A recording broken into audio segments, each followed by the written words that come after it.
Welcome to the European Parliamentary Research Service podcasts.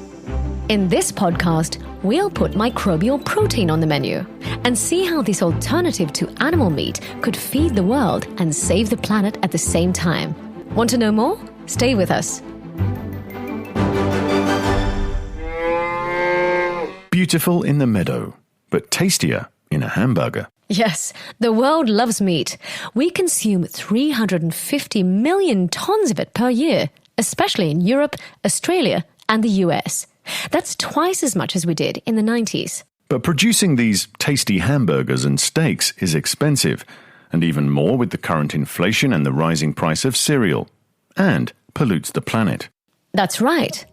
Cattle ranching and crop plantation contribute to deforestation and increase the levels of methane, CO2, and nitrous oxide and water vapor emissions, a powerful greenhouse gas.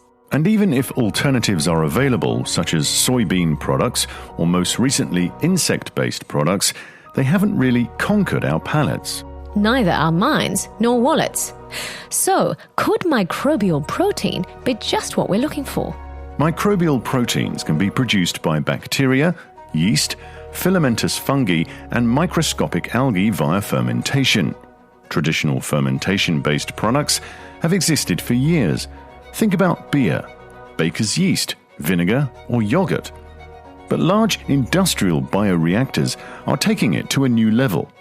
Here's Dr. Alexandra Rodrigues, R&D Coordinator at Necton's Microalgae Business Unit. Our team works on a Horizon 2020 funded research project called ProFuture. We are researching the potential of 4 different species of microalgae as food for humans and for animals. At the moment, we are running feed trials with animals and also preparing microalgae-based food products for consumer studies. Examples of these products include pasta, sausages, soup, bread, energy bars, and sports drinks. A recent study by German scientists, published in Nature magazine, estimates that replacing only a fifth of cattle meat with fungi meat by 2050 could slash annual deforestation and related CO2 emissions by half, while also lowering methane emissions.